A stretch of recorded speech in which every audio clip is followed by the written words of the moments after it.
Bonjour, nous allons entamer la série 6, on va corriger les exercices 1 et 2 et puis le rappel. On va commencer avec le rappel. L'art d'un graphe consiste à attribuer une couleur à chaque sommet de telle sorte que deux sommets adjacents n'aient jamais la même couleur. Ça, c'est la définition de la coloration.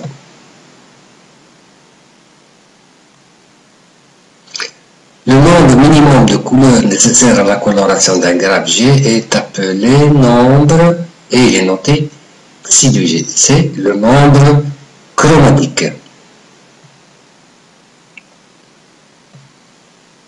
Le nombre chromatique Xg est déterminé par quoi? Par encadrement, ce qui consiste à trouver une borne inférieure et une borne supérieure, telle que borne inférieure ou égale à Xi de G, qui est inférieure ou égale à borne supérieure.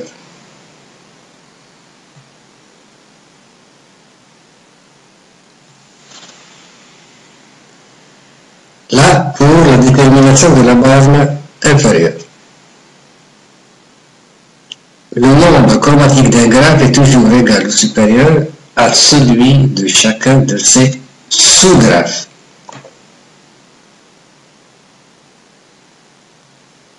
Un sous-graphe complet est appelé ici clique.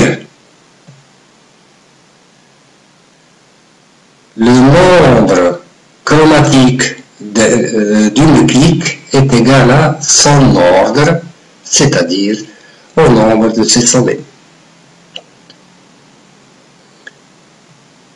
En B, le nombre chromatique d'un graphe G est donc toujours supérieur ou égal à l'ordre de sa plus grande clique que l'on note WG. Autrement dit, WG est inférieur ou égal à Xi de G. Donc là, c'est la détermination de la borne inférieure pour ces quatre petites questions.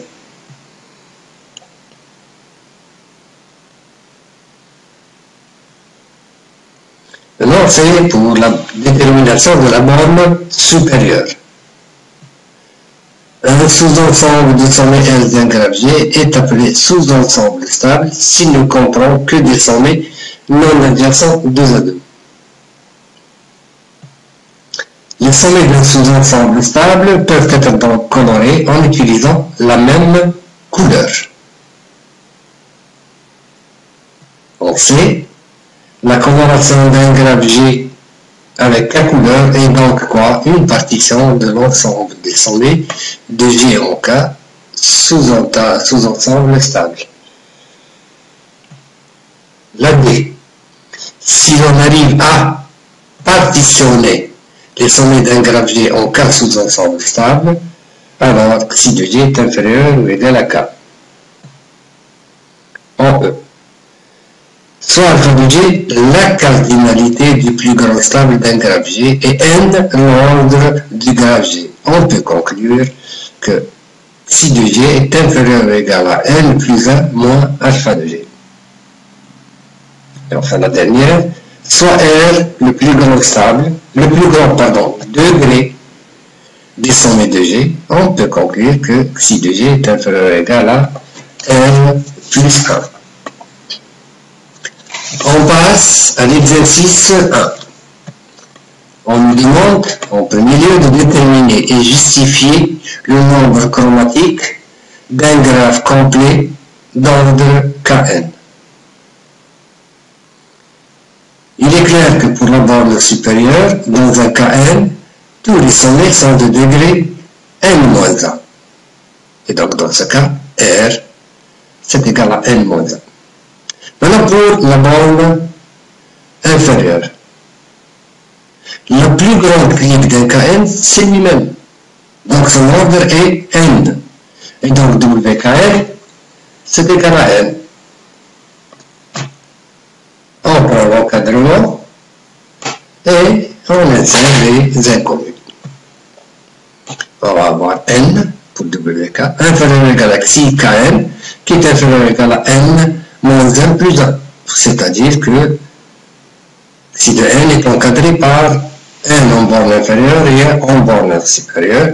Et donc, dans ce cas, Xi de n c'est égal à n. Donc ici, le nombre chromatique du Kn, c'est n. Maintenant, on nous demande de justifier le nombre chromatique d'un graphe bipartite complet d'ordre Nm.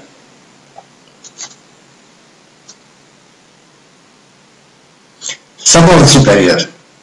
Dans un cas Nm, chaque partition du graphe bipartite est un sous-ensemble stable.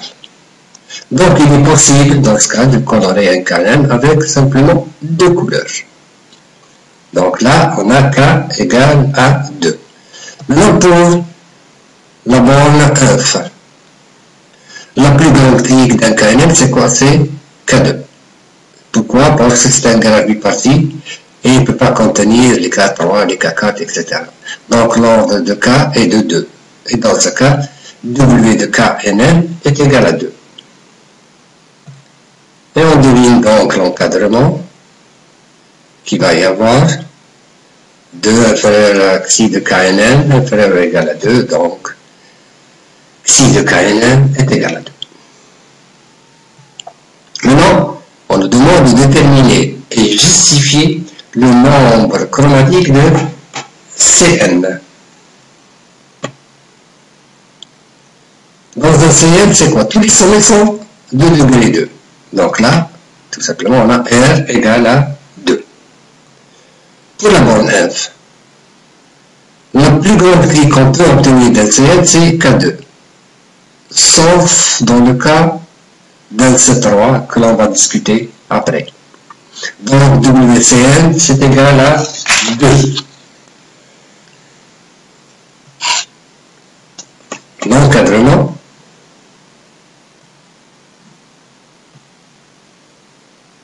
Donc là, on va avoir si de n est compris entre 2 et 3.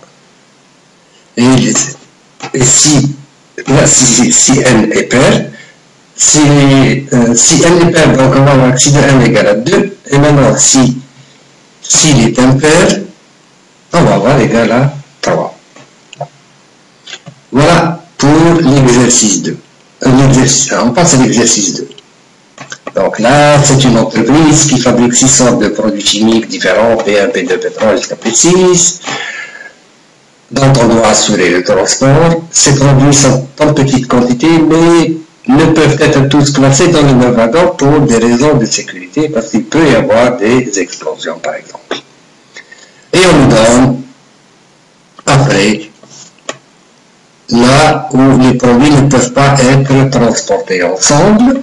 Par exemple, P1 ne peut être transporté avec P2, P3 et P4.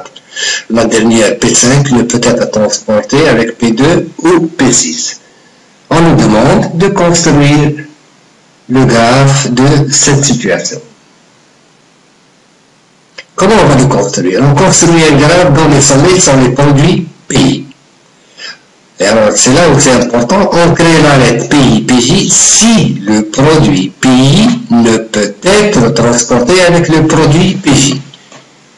Si on tient compte bien comme il faut de cette contrainte sur l'arête, on va obtenir facilement le graphe. Et vous avez le graphe suivant.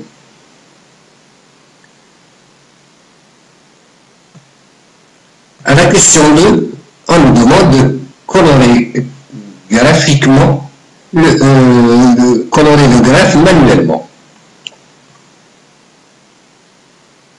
Manuellement, donc je vais mettre en 1P, je vais mettre une couleur 1.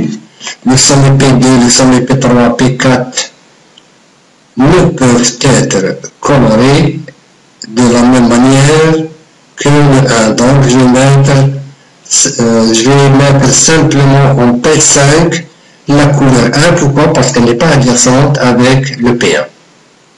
Une fois terminé avec le P1, c'est une couleur bleue, je passe au P2.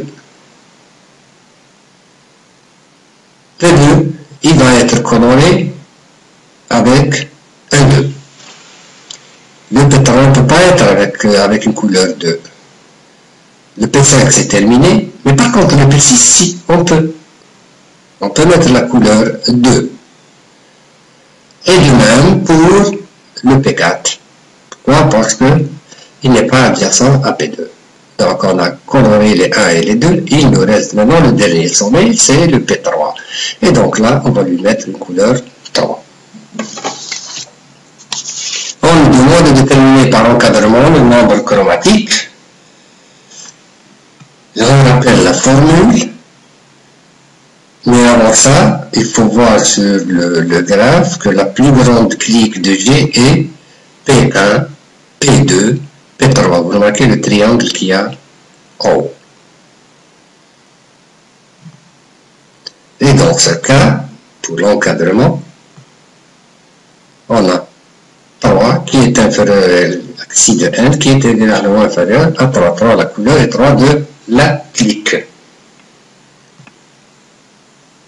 Donc, xi de G égale à 3.